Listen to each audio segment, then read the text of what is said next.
Welcome to the Jeff Knows Inc. Entrepreneurial Show with your host, Jeff Lopes. We are live. I've got more here. Oh, sorry, Jeff, Rob, go ahead, brother. That's all right. So I am live here with Jeff from Jeff Knows Inc. podcast. So in fact, let me show you the lovely Jeff there. Hi, hello, everyone from Toronto, Canada here. Yeah, so I think it's about just past 8 a.m. Jeff's time. So Jeff wants to talk about the entrepreneur's journey, the roller coaster of being an entrepreneur, and some lessons and takeaways along the way. So Jeff, thank you for having me on your show. I'm your humble servant. How can I help? I'm all yours. I greatly appreciate you coming on, Rob. Let's, for our audience, we're episode number 37 of Jeff Knows Inc. show. We are live right from the UK with Rob. I'm so excited to have Rob on. Rob, as your guests know, is a public speaker, an author, and a serial entrepreneur, to say the least. And we're going to get to know Rob today and his journey and everything about him, and excited to get everything started. I always start off, Rob, with just letting our audience know who you are and what you currently are doing, and then we'll take it from there and let the conversation flow. Sure. So I'm an entrepreneur, and I believe an entrepreneur is someone who finds meaningful solutions to the world's greatest problems. And obviously, the more meaningful solution and the greater the problem, the bigger and more globally scalable the business. So if you were to ask me who am I, I'm an entrepreneur. I don't really know anything else. I don't think I am anything else. I don't really have many hobbies. When did your journey start? What age did you actually start your own first business or your first company or venture on your own? Okay, well, I started working from the age of 6. When my dad got me tidying up the pubs the night before, putting all the bottles back on the shelves, replacing the empty beer kegs, emptying the pool tables and the fruit machines, and counting all the money. When 50 pence pieces felt like they were, huge, like the size of a plate. So that was when I was kind of raised to work. And I've had eBay businesses and various little businesses in my teens. I suppose you could say I properly started being an entrepreneur successfully when I was 25/26. And now I'm 41. So 15 years building property companies, property portfolios, training businesses, podcasts, writing books. And hey, look, if there's something new and exciting and valuable to the world that I believe I've got some experience or something to offer in, then I'm in. Let's dive into your podcasting. When did your podcasting journey start? And you're currently running 2 podcasts, right? Yeah, so 4.5 years ago, so it was Jan 2016, I launched The Disruptive Entrepreneur. Yep. And here in the UK, I don't know about the world, although it is listened to in 204 countries. I Googled how many countries are there. There's only 190 something countries, but if you look on my analytics, I am in 204 countries. I'm in the Vatican City. I'm in Burma. I didn't even know Burma was a country or where that is. So yeah, that started 4.5 years ago, which I suppose in podcasting terms is quite long. I've done 540 episodes. And we have many millions of subscribers and downloads. So, hey, look, I just love, Jeff, sharing content. I love talking about business and entrepreneurship. I love learning as well as teaching. If there's something I've figured out that's worked for me, I want to tell as many entrepreneurs who will listen. And if I can help people start and scale their business, get a better financial education, whatever media that is, whether it's public speaking, I've done more than 1,000 speeches, whether it's live videos on Facebook, I've done thousands of those, whether it's podcast episodes, I've done hundreds of those. I'm all in to do that. And then I have a second podcast called Money. I wrote a book called Money 3 years ago, which did really well in the UK. And so I have a podcast on that same subject. What's the book on money? What's it all about? Well, it does what it says on the tin, Jeff. So it's all about money. Now, look, I'm a big fan of studying money because I think when we're at school, we're not taught enough. Okay, that you can select economics, but really that should probably be mandatory or mandatory. But we're not taught about budgeting. We're not taught about money emotions, consumerism, commercialism. We're not taught about how to save and invest. We're not taught about money. And I so strongly believe, that we should be. So when I had read hundreds of books on money, I became a millionaire before age 31, Jeff. I remember that because I wanted to do before 30. So I felt like I'd kind of failed, missed the boat by 6 months. But I felt like I still wanted to get more experience, more knowledge under my belt before I wrote my one book on it. Because whilst you can write more than one book on money, really your first book's got to be the book on money. So, you know, my companies had done more than 100 million in revenue before I wrote that book. And then, 2 to 3 years ago. Now, my concept for money was I'd read a lot of books on money mindset, how to make money, money emotions, but there didn't seem to be like an encyclopedia where it's talked about the story, the psychology, the emotions, the history, the strategy, the tools and the tactics. And I wanted to be the first person in the world to write a book on all those subjects of money in one book. The original initial version is 250,000 words. So it's obviously huge when an average book might be 30 to 50,000. But it got edited down for kind of more commercial use for about 150,000 words. So really my concept behind money was almost like an encyclopedia, all things you want to learn about money. You can learn about all the currencies that happened over the years. You can learn about all the different belief issues that people have around money, that they don't deserve money, that money is the root of all evil. And then also the back half of the book are viable, scalable strategies and tactics that people can use that aren't like popular today, but gone tomorrow to actually make more money.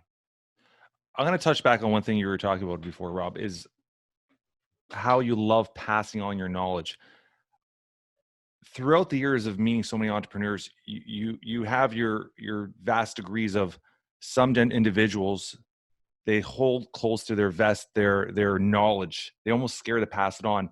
And then there's others that love passing on, whether it's to their employees, to their coworkers, to their other entrepreneurs. They almost want to sprinkle their knowledge and pass what they learn on. And I love that point because it's so important to pass on what you learn, because holding on is not doing anything. It's not helping anyone. So I love that part. You want to dive into that? And where was your mindset with that? How did that all pass on? Yeah, so I agree with you, Jeff. I suppose it's the difference between having a scarcity or an abundance mindset. And I think it's also about what's your experience in life.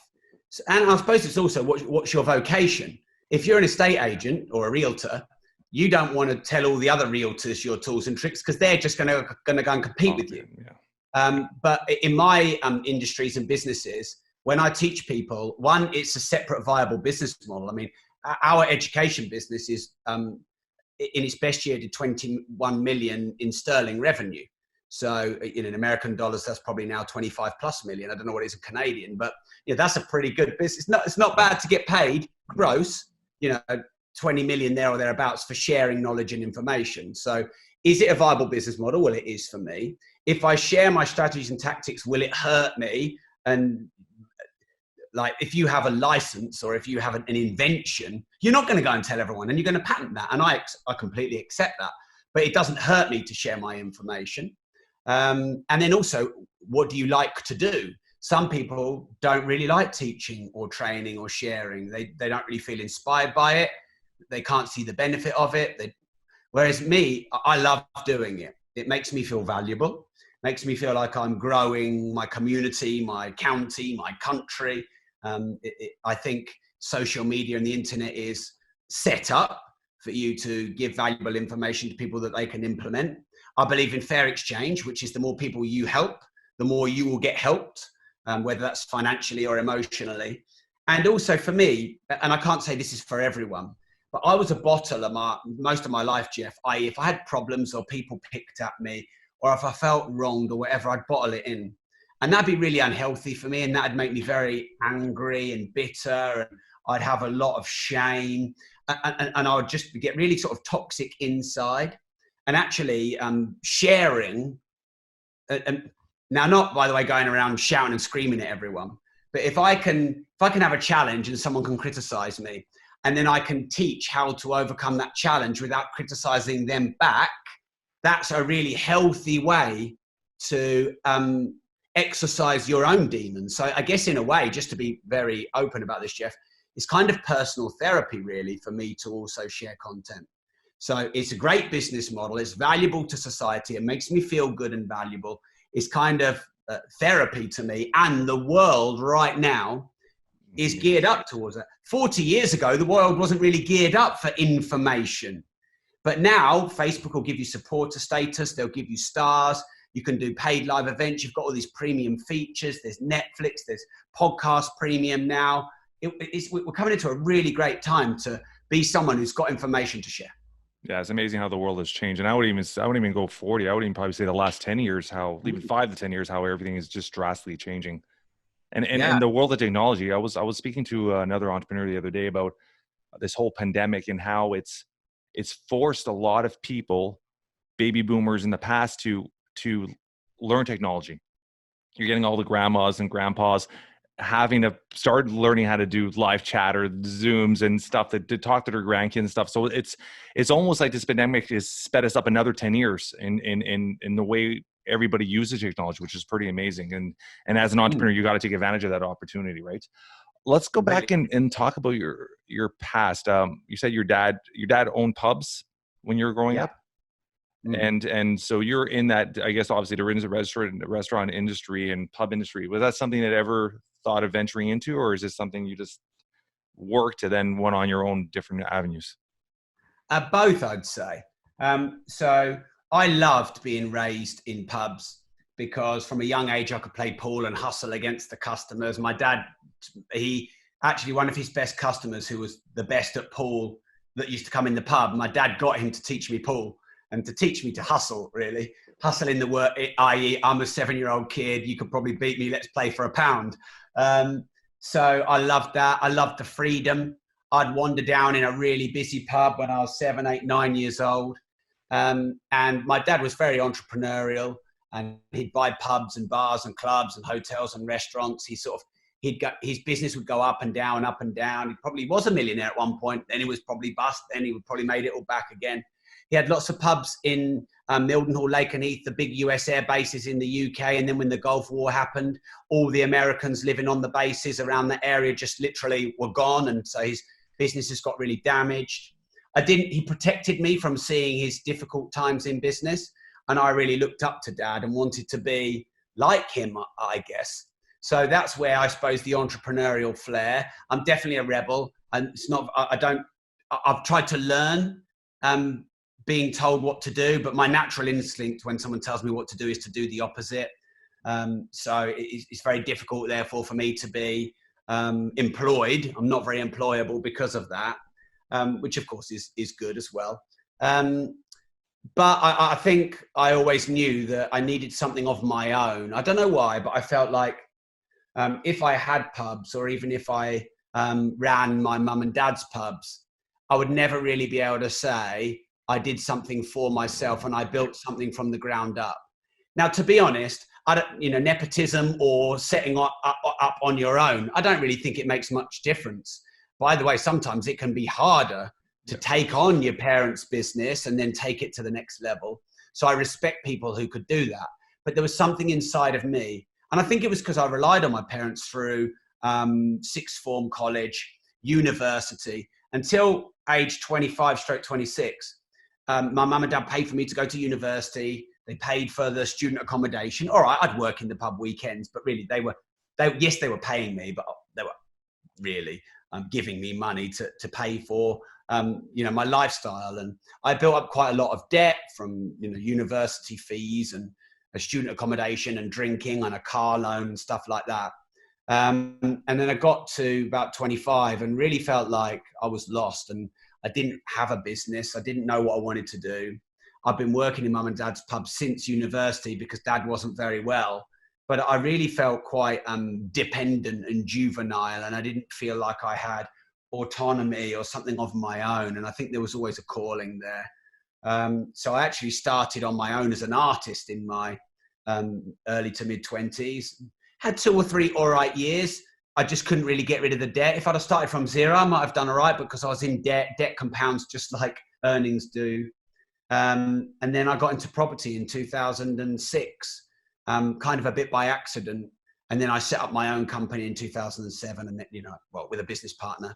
And when I've really felt like I had something that was mine or mine and my business partners, I guess I had that extra accountability and that extra drive, and to prove some people wrong and to prove myself right. So, no, I mean, look, the industry of leisure in this country, Jeff, I don't know what it's like in Canada, but the pub and restaurant and bar and hotel trade has been really disrupted. Oh, If that it's incredible. You're talking about the pandemic currently. I mean, before the pandemic, I mean, Yeah. there was a smoking ban in Britain probably 20 years ago, and that halved my dad's trade overnight because obviously people had to go stand outside to have a cigarette, and so that changed the social dynamic. Went off licenses where you could just go and buy drinks, from a supermarket. I think the supermarkets got their license 25 years ago. So you've got the supermarkets having a license, you've got the smoking ban, you've got cafes, and I mean, in England it used to be the pub. You used to go to the pub. Everyone went to the pub. Now there's bars, there's bistros, there's clubs, there's cafes, there's all sorts of hybrids now. So Dad couldn't reinvent himself or evolve quick enough. I guess he got older and found it difficult to adapt to change. And then he had some illnesses, and I just it's not a business model I think that's got a future. I think you've got to disrupt that area. So little boutique houses that people are renting out the rooms and doing on Airbnb and Booking.com. That's probably more effective than setting up a big hotel now. Leveraging online business models instead of having to have premises and stock and all that risk, having outsourcers and VAs as opposed to loads of staff and overhead. So I don't really like the business model, and it's not one I'm inspired by. And my personal vision is to help as many people on the planet start and scale their business and get a better financial education. I spent a lot of years trying to figure that out through property and business and writing books and training people in property and business and speaking. But so I'm inspired to do anything that helps me teach people to manage and master their money, to start and scale their business. That's my mission. Let me jump back, Rob, with your artist as you started off. What type of art were you into, and was that something you focused on in university, or? No, just after university. I focused on drink at university. So we used to play Mario Kart, and the winner would have to drink a single shot, second double shot, third triple shot, and last quadruple shot. And we played 20 rounds of this, but even before, this was before we used to go out. So my mind I didn't even do any study. I didn't care about architecture. I just went to university because that's the rite of passage. If you're smart enough to go to university, that's a rite of passage. I actually wish someone had stopped me and put their arm around me and gone, Rob, do you really want to go to university? Do you really want to do architecture? You don't have to go to university. You can start your own business. You can do it from your bedroom or living above your mum and dad's pub. You could work a few shifts in the pub and start your own business on the side on the internet. You could start as an artist. You're 18 years old. You've got I wasn't around the right people telling me those things. So I got a bit distracted. And then basically it dawned on me. I had a big argument with my dad. And he basically said, get out. And I said, fine, although we were swearing at each other and throwing things at each other at the time. And I was walking out of the pub because I used to live next door to the pub. And it dawned on me, I have to do something on my own. I can't be relying on my parents or on this trade that I don't enjoy. I didn't enjoy it. My parents knew it. I knew it. And the only thing I could do was paint and draw.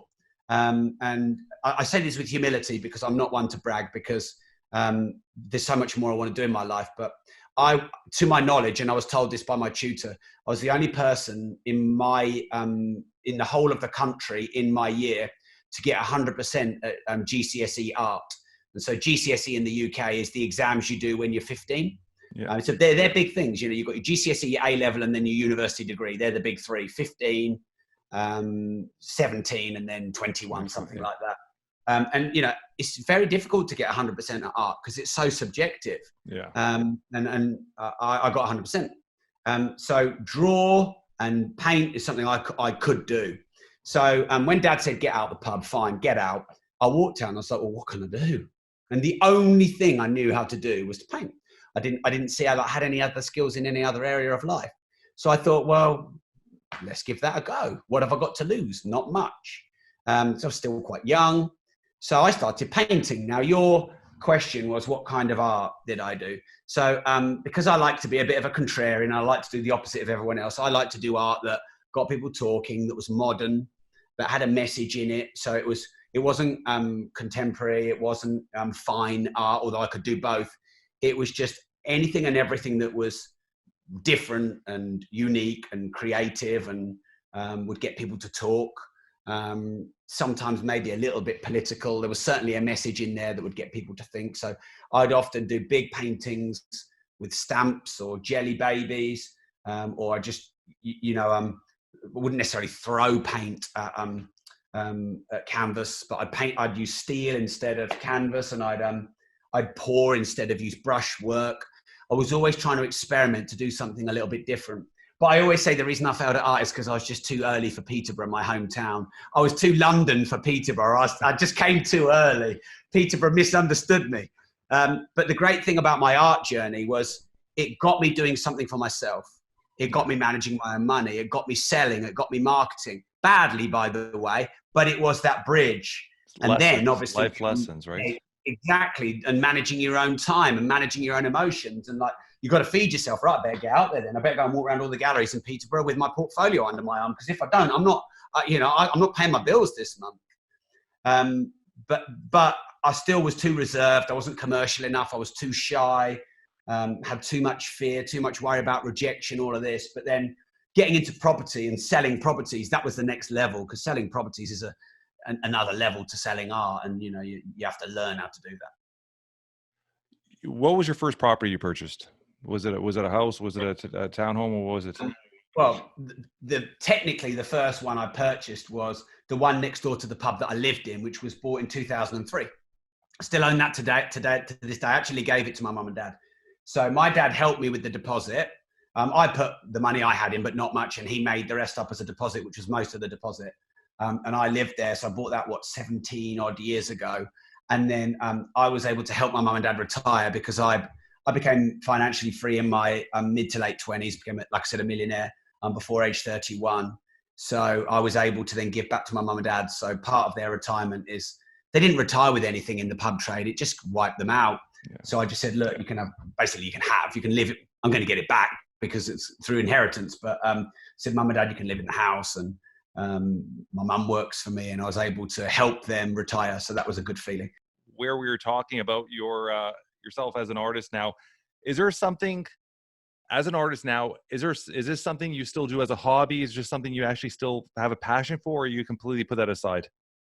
I definitely have a passion for art, music, poetry, anything creative. Love a really well shot, well made film. Love brilliant acting.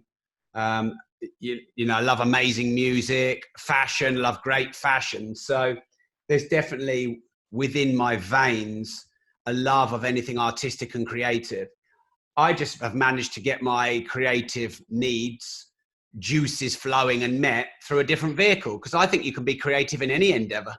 Yeah, you can 100%. be creative making £100,000 watch, a £300,000 car, a little or a piece of origami out of a piece of paper, creating a really good product. Your pivot or your reaction to the lockdown and how you now create online courses rather than face-to-face. How quickly you could get masks out to the market and sell masks and hand sanitizer. I think all of these things, they're a creative endeavor if you make it. So I don't paint anymore. I have done a couple of paintings. I've sort of come out of retirement, and I've just built a studio at home, and I'm thinking of doing one of the walls with something. I've been trying to look for nice lights or wall features, and I haven't found any. And I'm thinking about doing my own piece of art for that, for the studio. So it's there. And I might also auction a couple of my pieces for charity because I've got, a good sized following now. And I've got some of my old pieces that I've kept. But yeah, like there's a lot of things in my life that I've done that will still be there. The martial arts I used to do and some of the more creative endeavors. Let's dive into that. Let's take a little step back. Martial arts. I don't know if you know anything much about what I do. One of my companies I've run for 15 years is called Kimura, where I manufacture and design our own brand of martial art and boxing equipment. And wow! Right through North America, we furnish 1,800 gyms. Like we're in Canada, we're the most popular brand. We're really, really out there. So that was something that's a little picked on me. What type of martial arts did you study? Okay, so I did it for maybe 21 to 26. So 5 years. Yeah. I did Qina, Qigong, Chinese kickboxing, and then I just settled for the last 18 months on just standard kickboxing, hardcore, sort of more like street fighting type kickboxing, which I loved. I loved the sparring element. I loved it because the fittest I ever was in my life when I do endless rounds of sparring. There's nothing like sparring, getting your heart rate going. Oh, once you know you're going to get punched in the face, everything changes. Your heart rate, your adrenaline, your movement, everything changes, and you realize the cardiovascular level of some of these athletes is next to none. Insane. And anything else you do, when you get to your absolute limit, you stop. But you could get to your limit halfway through a round, and you have to protect yourself from getting pummeled. Yeah. So you can't stop. I'm 6'3", so I loved everything legs. So I never really liked stuff on the ground. So yeah, I did that for 5 years. And now this is something that I've started to talk to people about, because when I started my business, I didn't know it at the time, but within 1 year, everything pretty much I did outside of business, I stopped, because you get into the full work mode, the hustle mode on. And there's a lot of people in America that teach that hustle mode. But I've now just got back to I've got a Wing Chun instructor coming over to teach me at home, because the way I see it, I'm 41 and I am still quite fit. But Wing Chun you can be doing when you're 80 or 90, whereas cage fighting you probably aren't going to. No. So I thought I'll do an art that I can do anywhere. You can stand in a park or stand in your living room and do Wing Chun. You can do your forms there. And something that I could do for many years to come. But I've gone through this process now where financially I'm good. I've made more than enough money to live my life and a few more generations to come. So I'm now looking for things more that make me feel complete and whole as a person. Now, you at the start, Jeff, asked me, who am I? And I said, I'm an entrepreneur. And that's been my identity for 15 years. But if you were to say to me, hey, Rob, who are you when you're not an entrepreneur? That would be a harder question for me to answer. Who am I? Okay, I like music. I like art, but I don't really do art. You'd catch me. You'd stump me on that, because I probably didn't keep many of my friendships going that I should have done. Look, I've still got friends and they'll still be there. Yeah. I didn't work on them because I was working on my business. I didn't work on any hobby. Like I said, like martial arts was one of them, and I dropped it. So when you take away the books, the podcasts, the money, the businesses, because I've got quite a lot of businesses, the properties, what's left? And, people say, look, you are not what you do, and you shouldn't let your accolades define you, but mine kind of do. So as I'm 41 and I've got reevaluate the next decade of my life, I'm going to pursue more friendships, which I've done this year, and it's been really good. I'm going to pursue a couple or three hobbies. So probably golf, because I was a single figure golfer when I was I was 14. Martial arts, definitely. And then maybe one thing, maybe drums. But have something a bit more, it's finding the balance, right? It's finding the balance, because money doesn't bring happiness, right? It's finding the balance. Do you have a life partner? Yes. Do you have children? Yes. How old are your children? How many children do you have? My children are 5, 6 next week, and 9. So we're very similar. I'm 43. I have a 14. I started a little younger than you. I have a 14 and a 12-year-old. My daughter's 14. My son's 12. My daughter's just hitting high school. And I've been self-employed for 24 years. My main company, Come Over, has been 15 years now. We started in 2006, January 2006. And it's always finding that balance. One thing I've always done is find that balance, because I've always had that mindset, Rob, is you don't want to live with regrets. And what I mean by that is I hear a lot of, like you were speaking earlier, a lot of entrepreneurs, a lot of individuals that are just hustle, work. And they don't put that time aside to see their parents, put the time to spend with their friends. And all of a sudden something happens to one of their parents and they sit back and they're like, you know what, I should have done this. I should have done. So I've always lived my life thinking, hey, I'm lucky enough. My parents still live about half an hour drive from where we are. and I could drive down and just have a coffee with my dad, spend some time with my parents. And I appreciate that time, because there is going to be a moment they're not going to be there, or vice versa.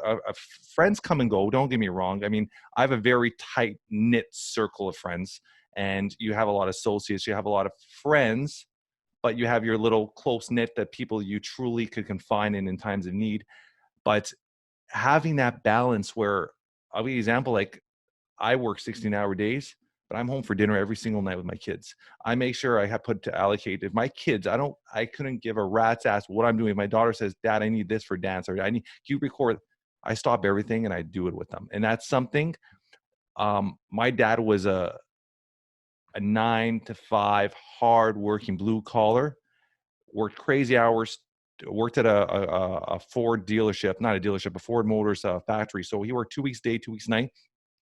But you know what? One thing I'll remember with my dad growing up was anytime I needed something, he was there. He would put everything aside. And that's something I've always tried to pass on to my kids, is knowing that they could count on their dad, no matter how stressed or how busy he is.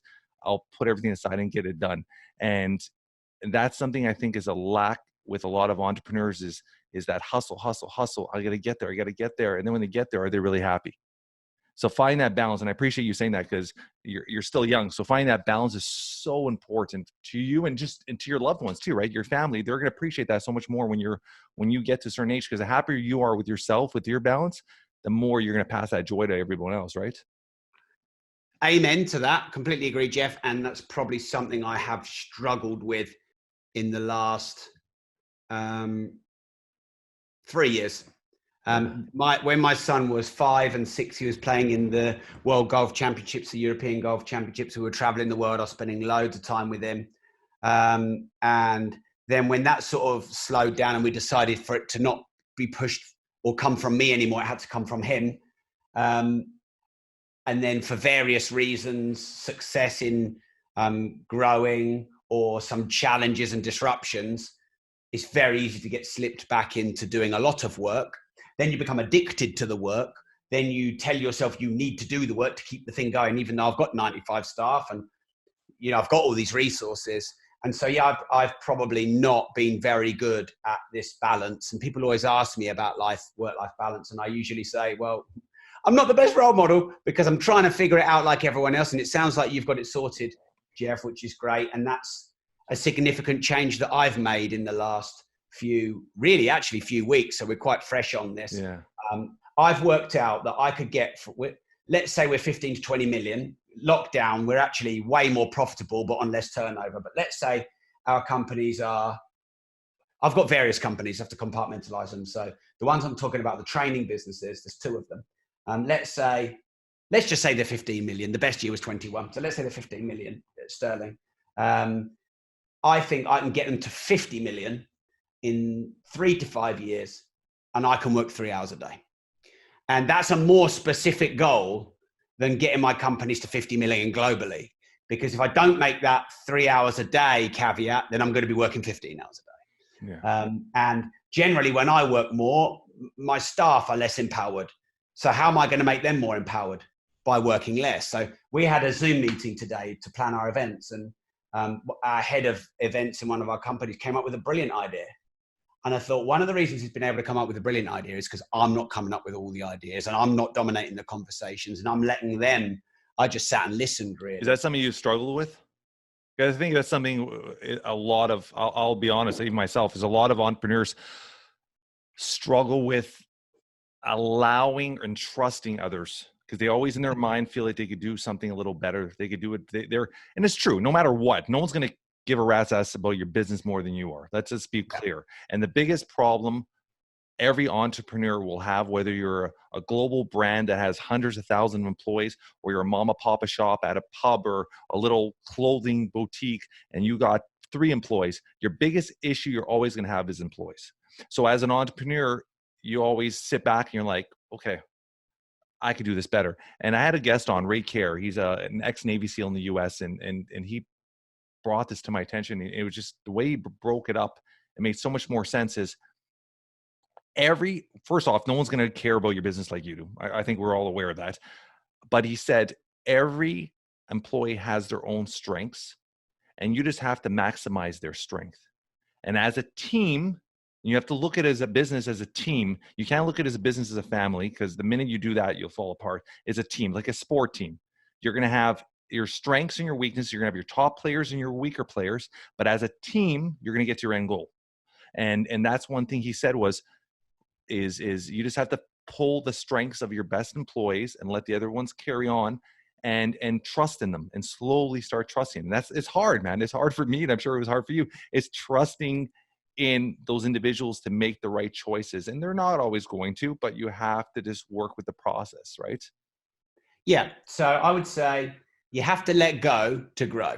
100%. I also, because I coach loads of entrepreneurs, I've helped hundreds of thousands of them over the last 15 years. And the entrepreneur's paradox is that you get to the point where you're doing everything and you know you need help, but you feel like you can't afford staff. If you have staff, you feel like they might mess it up. And you also feel like you've probably got to train them, and therefore that's going to take you time, but you might as well just bloody well do it yourself than train them. And then what happens is an entrepreneur will wait too late until everything's breaking. And then they'll go, all right, I'm going to get a PA or someone in admin. They'll bring them in. They won't give them any training, any onboarding. There'll be no vision. They'll just be like, get me out of this emergency. They'll mess it up because they haven't been trained. And then the entrepreneur will go, oh, I knew it would never work. What's the point in, paying them to do a job and then having to do it myself? They have too much locus of control, and then they let them go and they say it didn't work. But if you look at every company that's 10 staff, 100 staff, 1,000 staff, 5,000 staff, 50,000 staff, 500,000 staff. I think Walmart, 2 million staff, I think, at one point. They all started in their bedroom, in their pants, doing all the admin and everything themselves. So if one entrepreneur can do it, every entrepreneur can do it. You just have to figure what entrepreneurs do to scale. What do they do to scale? And I'll list a few things. So I certainly agree with what you said. I've got some things to add. Number one is there has to be a clear vision of where you want to go. And that vision has to be exciting for people. So if I said to you, Jeff, hey, look, the vision of my training companies is to help as many people on this planet start and scale their business and become successful entrepreneurs, and to get better financial education, and to, make more money, to give more money away, to, build foundations and libraries and schools across the world. If you're like, yeah, man, I'm in, then you haven't just got a job. You've got something bigger than just a job. So if you can make the work that you do for your employees not just a job, you're kind of winning. I like to hire intrapreneurs, internal employed entrepreneurs. That's the first thing. The next thing is you have to hire the right person for the job. And often, by the way, you and me are the wrong person for the jobs we're doing. I'm the wrong person for admin. I'm the wrong person for accounts. I'm the wrong person for finance. I'm the right person for sales and marketing and vision and strategy. And when you do everything yourself as an entrepreneur, half the jobs you're wrong for. So you have to outsource those. And here's something I hear a lot, which I think is, quite frankly, at best one-sided and maybe even nonsense. There's a lot of people, there's been a big movement over the last 10, 15 years, which says you should always hire on attitude, because experience and the job can be taught, but attitude can't. I disagree. I do not want a positive, happy, jovial coder. I want a coder who's fucking good at coding, who can code better than anyone else, who can do a good job of coding. Can he build me the best app, the best software that's going to change the world? If he can, and he's grumpy and obnoxious and he's not really a team player, stick him in a dark room, give him a load of Red Bull and Pro Plus, and let him go and do an amazing job. The whole Google mindset, right? There you go. And some sports teams will build their team around one very egocentric or one star. You can have 11 stars, but you can have one. So people say I'll hire on attitude only because you can teach skills. You can't teach someone, well, you could teach coding, but do you want to spend 10 years teaching someone to be a good coder because they're going to wear your t-shirt and turn up on time and, high five you in the office? Or do you want to hire someone who can do the job, who can really do the job? Yeah, of course. So I'm a fan on hiring people who can do the job. The next thing, though, is I think you have to have a variety of people in your company. There's a great book called The 5 Dysfunctions of a Team. I'm a Liverpool fan, and Liverpool are owned by a company that I think they have an American baseball team as well. And the film Moneyball was based on this company. And they basically, I wouldn't say they hired a lot of misfits and found a way to put them together, but they kind of did hire individuals that maybe on their own, you'd be like, I'm not sure that that would work.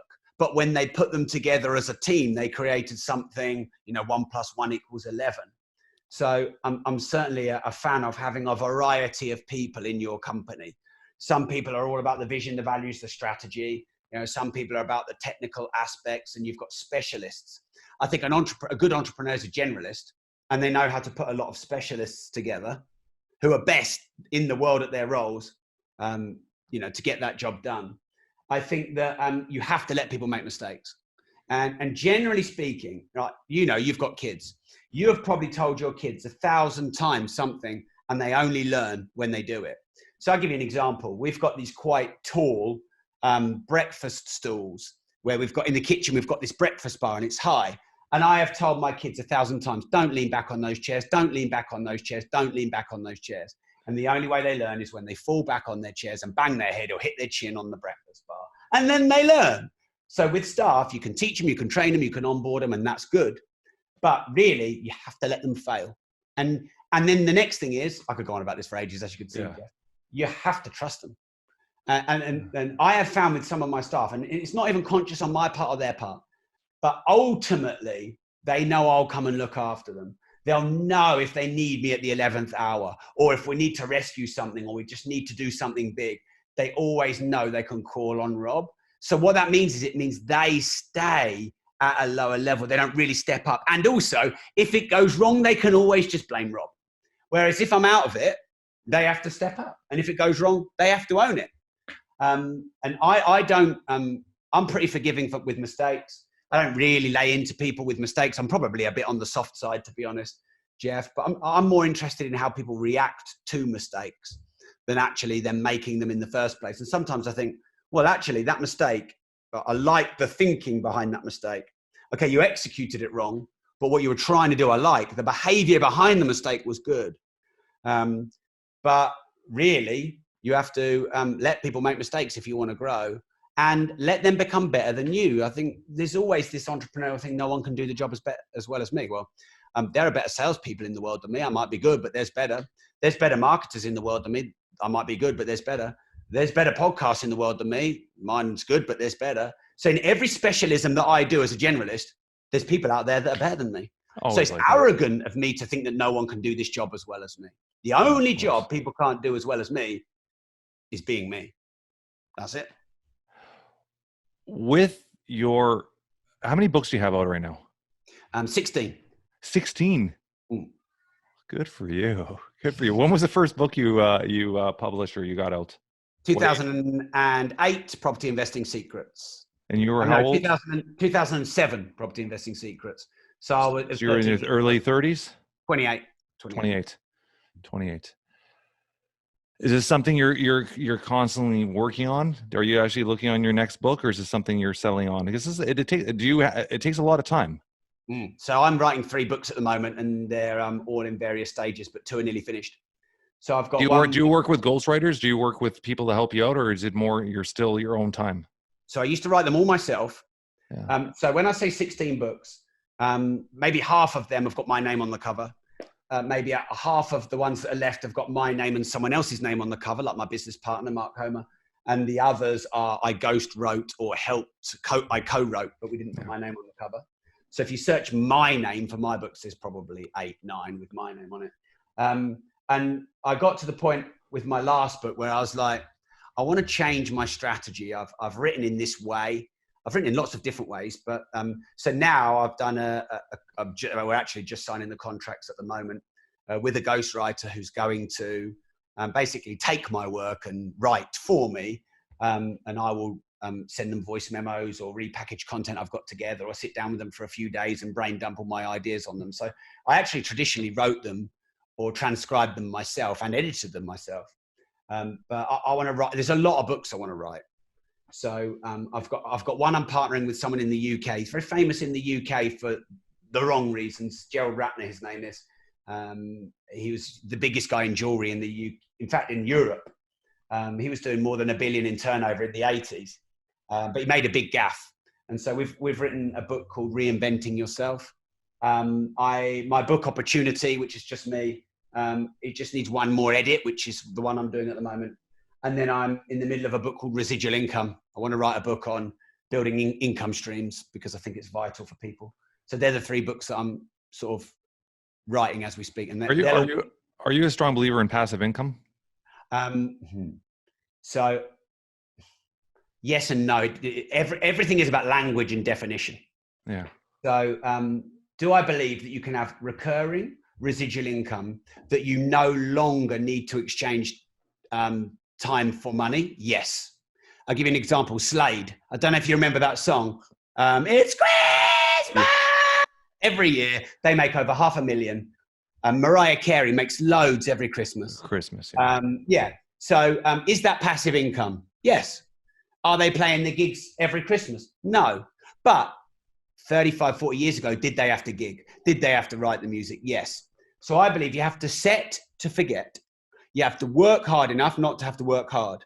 Like you have to build the franchise. You have to invest in and refurbish the property. You have to write the book. You have to create the podcast episodes. But can you get to a point when those assets are created and then the income is passive? Yes, you can. So Jeff, if you did a deal with the sponsor and then they paid you $5,000 a month, well, you're already doing the podcast. It's no extra time. And that sponsorship revenue would be passive, but you had to set to forget and you had to work hard enough not to have to work hard. So that's why I called the book Residual Income and not Passive Income. And also passive income is sometimes associated with the get rich quickie, schemey, 100%. a bit unrealistic-y stuff. Yeah. And I want my definition to be clear. And that's why I called it residual. I think residual and recurring are, similar to passive, but there's just not the connotation of get rich quick. I'm gonna jump into something that I have strong opinions about. Is you've referred to you've always had a partner in your main company, and you've been with this partner for how many years now? Since I started, 15 years. Okay, and that's obviously a good relationship, strong relationship. You would say?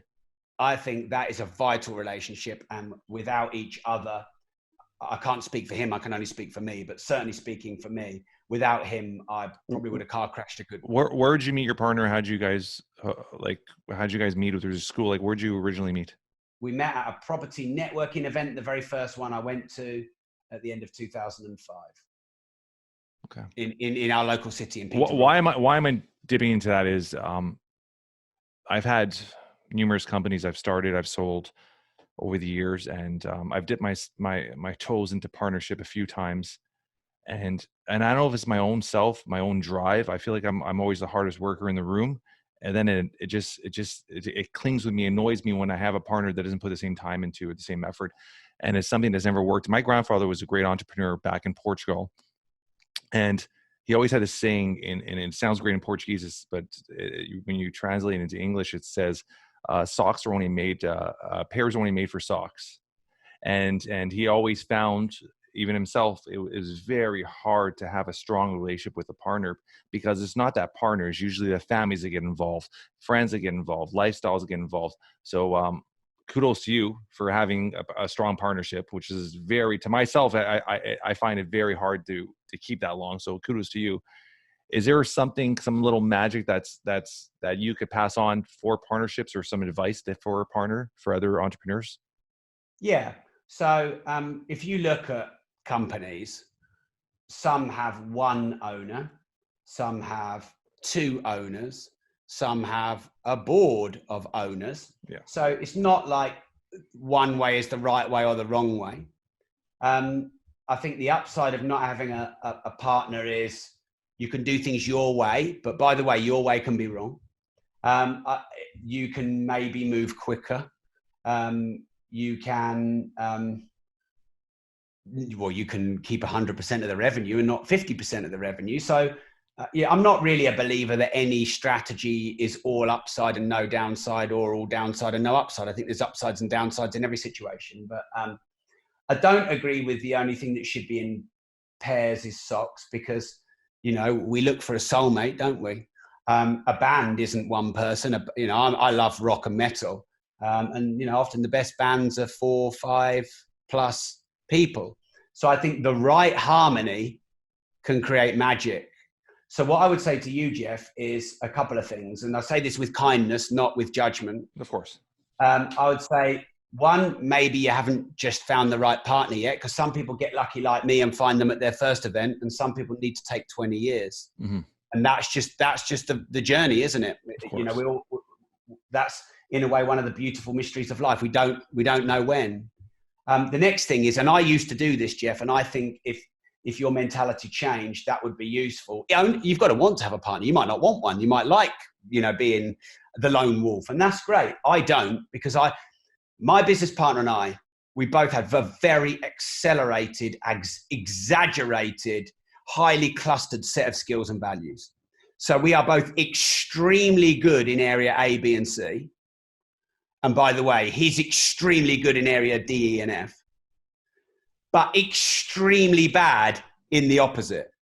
Now, what you might have, Jeff, you might be a good all-rounder, in which case many bases are ticked. I'm a terrible all-rounder.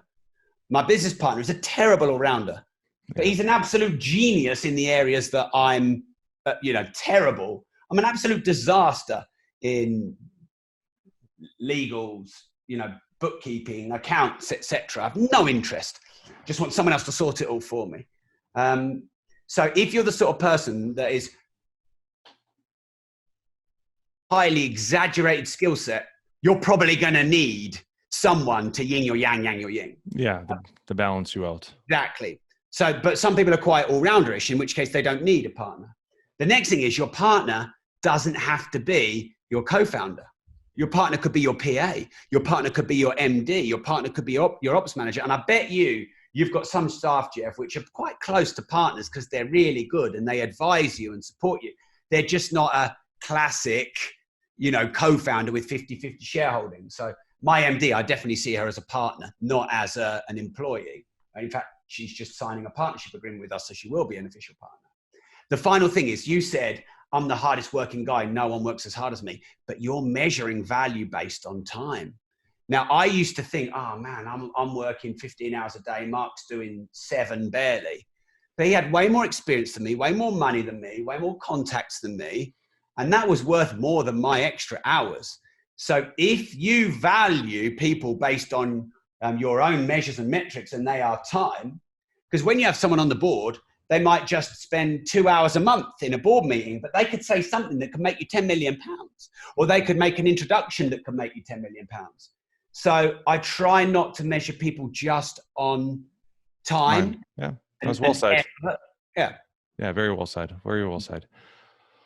With yourself, when you look back now as an entrepreneur in your 40s, and I've done this and I've reflected on this quite a few times, could you now not see moments, like you're saying, when you were young, hustling in your parents' pub, that were almost like highways to where you are now as an entrepreneur? You had that hustle, you had that drive as a kid. You're a natural entrepreneur. You just obviously had to find your time to be there. Do you not see that now?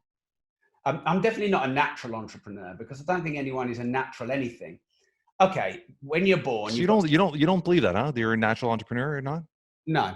Okay, no. I do believe in that. I think we're opposite there. I think there's some people that are just, you're born to lead and born to be an entrepreneur, right? And I find that's the biggest benefit with people that run franchises is you get a lot of people that want to be independent, who want to be entrepreneurs, but they don't have what it takes to be an entrepreneur. And that's why a franchise have that structure helps them, right? Yeah. So I would argue that if you're a basketball player, being tall genetically helps, although there are obviously some famous basketball players who are not much more than 5.5 feet. Yeah. So I would argue that there are physical attributes that are advantageous that you are born with. But until a doctor can find a DNA entrepreneur and, a DNA for entrepreneurship and prove it, it's a theory, Jeff. Yeah. I'm not saying that my way is right, but I think leadership, rebellion, disruption, single-mindedness, I think these are taught traits, which every human being has latent. So when you're born, I believe that every human being, unless there's something physically wrong with your brain chemistry, some people are born with physical ailments, but that aside, every human being is latent, infinite potentiality, whereby every human being has every human emotion. It has potential, every human skill and trait and talent that could ever be latent within them. And then the environment forms that. So I believe you could take me and give me the same upbringing as Mozart, and I could be Mozart, as long as we can't prove that genetically he had an advantage physically. Because you've got to take the physical element out, because some people are more physically advantageous. So I believe environment, upbringing, media, experience. So I believe leadership is not born. I believe it's born in everyone, but it's taught based on our parents, our experiences, etc. So my dad, from quite a young age, put me in an environment where I watched him, and he was rebellious and he was disruptive and he was entrepreneurial, and that's where I got it from. But I didn't have it when I was born, that I can see, because I've not yet seen a doctor prove those genetics. Like that XY chromosome, that's the world #1 golfer chromosome. Because if it was genetic, then you'd have to say not just what it is, but where it ranks. So, what makes someone have $1 billion company, or $100 million company, or $1 million company? If it's genetic, that would have to be ranked. But it's environment, and it's extreme values. And values, what's most important to us? Well, if family is highest on your values, then you're probably not going to build the world's biggest company. You're going to build the world's most content family. And if you look at Elon Musk's values, it would be highly exaggerated in vision. And I don't know what his values are, but his company and his mission would be really high in his values. And entrepreneurs who get divorced a lot, families low on their values. So I think it's romantic, and I think it's convenient, and I think it's not responsible to say that someone is a born entrepreneur, because if you say it's born, you can't change it.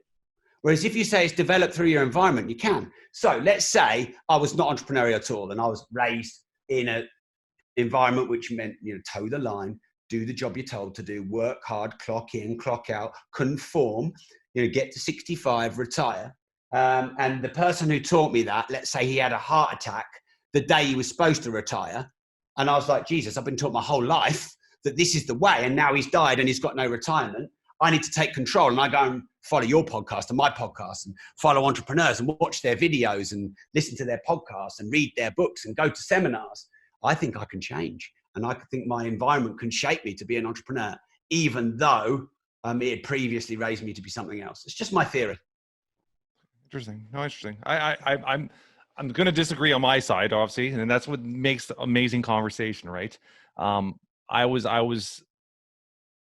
brought in, like I said, my parents were both blue collar, hardworking. I was brought in that environment as a young age. My dad was like, you know what, being a police officer is probably the best career path for you. And they were pushing and pushing and pushing. And to this day, my closest friends are all officers of the law. And as a young age, at 16 years old, I started my first company. I couldn't justify working for somebody. As a young age, I always had that hustle where it's like I couldn't. And from day one, I've always been self-employed. I could not justify taking orders. I had that rebellions to myself. So, and I've met a lot of people in that same mindset. So I do believe that there's some triggers in your mind that push people to. Don't get me wrong. You could learn and life changes, life moments in life that will change your path. But I do believe that natural entrepreneurs there's something about, whether it's a chemical balance in your mind, whether they say there's a lot of traits between an entrepreneur and a serial killer. And I don't know if you ever heard that, because there's certain aspects of their mind of that willingness to go that extra mile to get something done, right? But that's interesting. I love your perspective. Obviously, you have a lot of knowledge, and you're very well versed on everything you do, which I appreciate greatly. With yourself, if I could, Jeff, just quickly, 100%. if I could chuck a reverse theory again, because I like these discussions. By the way, Maybe when I was 27, 28, I was holding on to ideas and ideals to be right because I was fairly naive in business. I don't hold on to any ideas or ideals, and I'm quite happy for my theories to be disproved if there's growth and evolution. 100%. So that's why I want to go back on this conversation, not move on it. Your parents could have shown you everything you didn't want to be. So from a reverse perspective, the environment might have raised you that way. From a contrarian perspective, because you said everything they did made you not want to be like that. So that environment could have made you not want to be like that. Also, I will say, someone gave me a theory that in the family dynamic, there is some natural biology when we're born that everyone in the family serves a different role.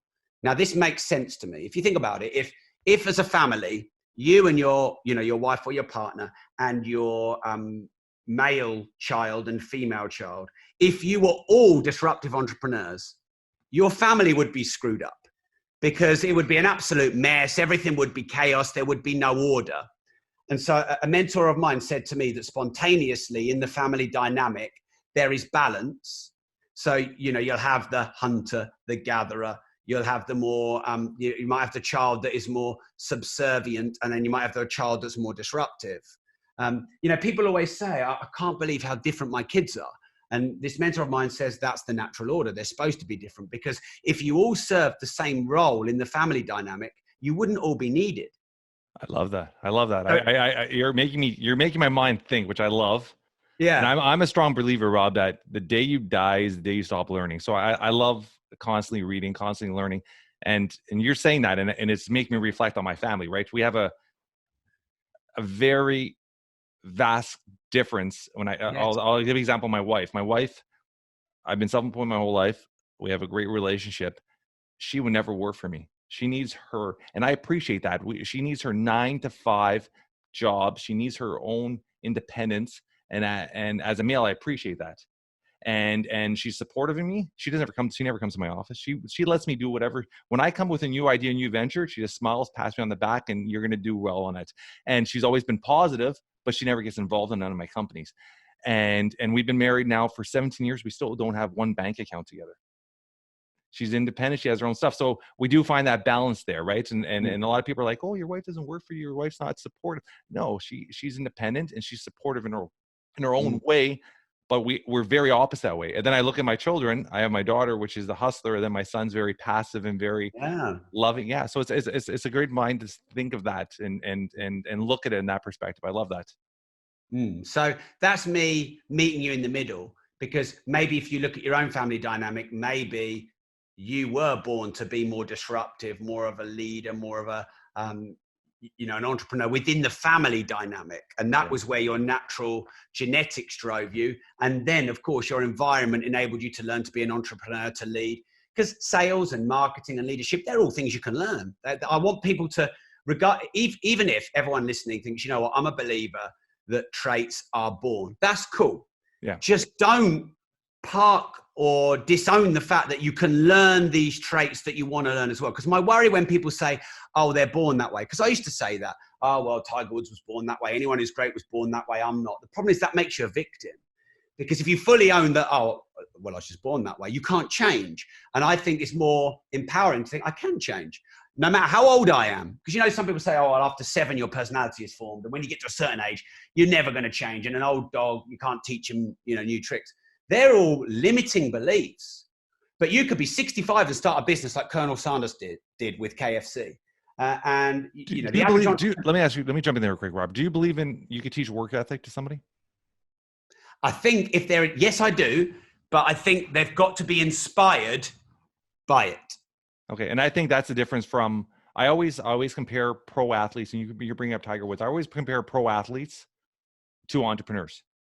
To get to that level where you're in Canada, you're a hockey player, a baseball player, a footballer, whatever it is, to get to that highest level in that sport, you have to have a certain drive and want to surpass. Because I believe there's athletic ability and talent will only take you a certain bit, and then the mindset kicks in, and that's what separates the top athletes from obviously the lower class. And work ethic is a huge part of it. So that's why I was wanting to dip into your mindset with work ethic. Is that something you said, like I said, is that something you could teach or something that either you're born with? I And think once again, I'm going to use that born with, which I know you yeah, don't like. Let's tip into that. I think everybody is born with the infinite potential to be anything. But our values are formed over time, i.e. what's most important to us. So does a teenager have a great work ethic when it comes to playing Fortnite? Fucking right. I mean, I'd love to model my work ethic on my son's Fortnite ability, because he could do that for 16 hours, no food, no lunch, no dinner, no sleep, because that in his life at that time is important to him. So can you force and motivate someone to have a hardcore work ethic on something they're not inspired by, that's not high on their values, that they're not really passionate about? I think that's hard work. And I think that is short term, and you might be able to leverage them, manipulate them, lead them, influence them. But in the end, they're going to go, nah. But I think work ethic, on a scale whereby it doesn't feel like work, because we all know there's times in our life when we do things and time stands still and you look at your watch and like, whoa, I've been doing this 5 hours. And it's, you don't even need to eat or drink. I believe energy can come from being inspired. So work ethic comes from doing the things that are most important to you in your life. Yeah, I appreciate that. And so if you want to motivate staff, for example, this is a bit I didn't say about the staff. What most employers are doing are going, this is my company and this is the way I want you to work. These are the values of my company. But a wise employer will find out what the values are of the individual, and then they will motivate them based on achieving their own personal values. And then when a staff member is working, doing your job, but meeting their values, that's when you have alignment, and that's when you remove friction. Yeah, that's pretty powerful. With yourself, your children, you're obviously quite young still. Would you want them to pass in your footsteps, or you'd like them to follow their own footsteps? And when I mean that, like in your companies, work with you later on, where's your mindset with that? Is that too young still to think of? Yeah, it's too young. The one thing I did want to raise with my children is for them to have the opportunity to be really great at something. And that's for two reasons, Jeff. One is I never got really great at anything, but I got quite good at a few things. And I felt like if I could have gone back and someone would have just guided me a bit, I could have got great at something. The next thing is I believe the world rewards people who are great at something and doesn't really reward people who are not bad at quite a lot of things. 100%. So they're the two reasons why I wanted to raise kids who had the opportunity to be great at something. Bobby was absolutely great at golf. I mean, he had 8 hole-in-ones by age 7. He really is great at golf, but we've got to the point now where it can't come from me anymore. It's got to come from him. So I back off. And how old is he again, your son? He's now 9. Still quite young.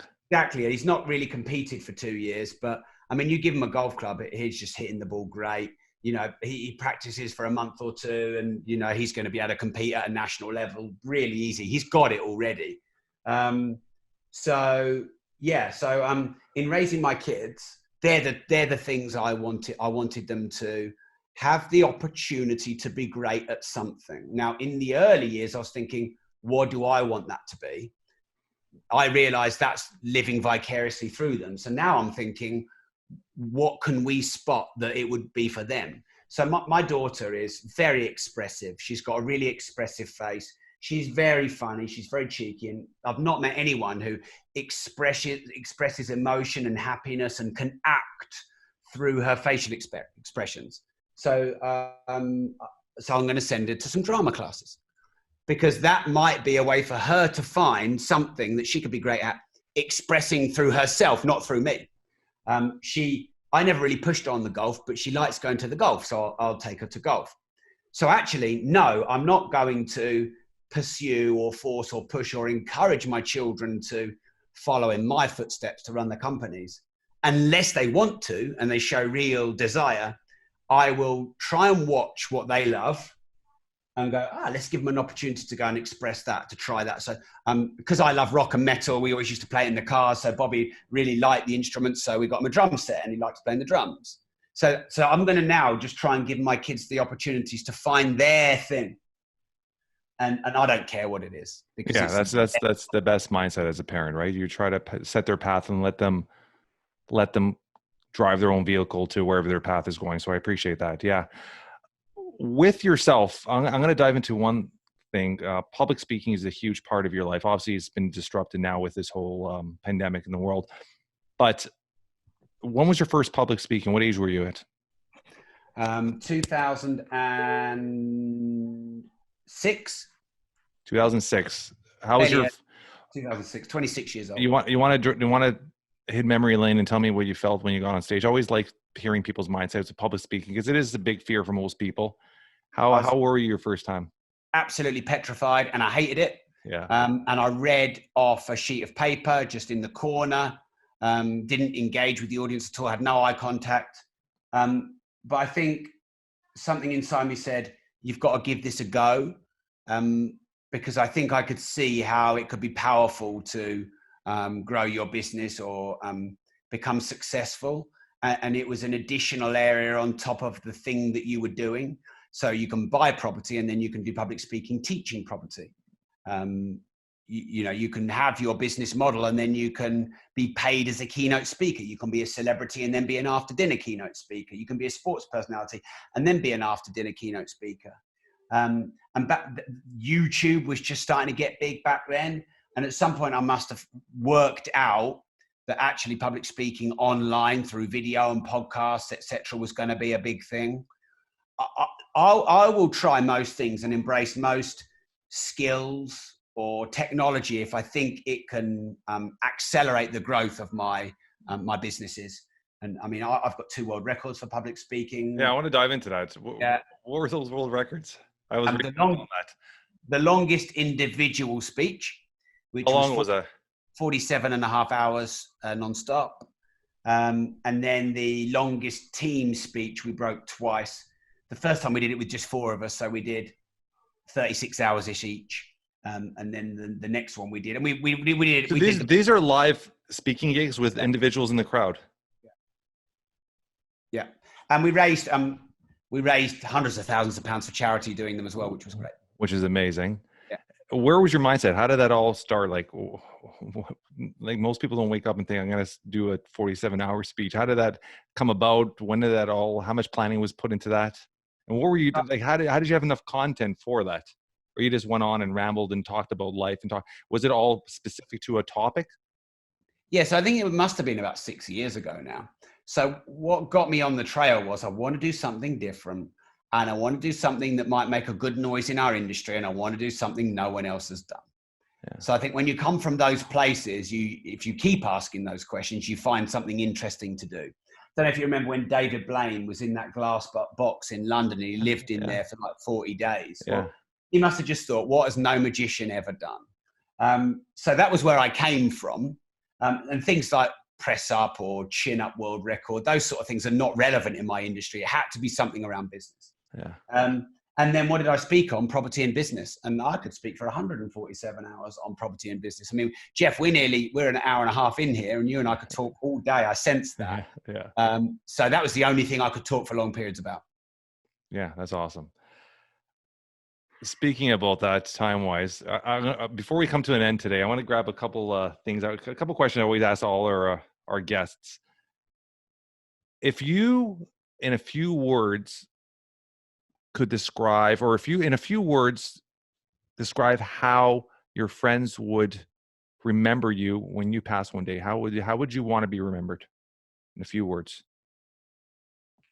How would I want to be, or how would I be? How would you be? How would you be? That's a better way. How would you be remembered? Or how would you want to be remembered? I mean, there's certain things you can still change, right? So how would you want to be remembered by your closest friends or individuals or loved ones in a few words, if they're going to stand up there and give a little speech on who Rob Moore is, or what did you mean to them? So I'm very clear that the average experience with me is that something along the lines of, when I first saw Rob, I wasn't sure, but he got in my head and I'm now a fan, and his work has made a real difference to me. Good. Because I'm not the sort of guy that's vanilla, and I'm not the sort of guy that you know, when people have their first experience with me, they're like, whoa, that guy, he talks too fast. He's gobby, you know, he's in your face. People aren't always sure about me at first, but I like that, because if you just agree with everything I say at first, well, I haven't really helped you in any way, have I? I've just edified your beliefs.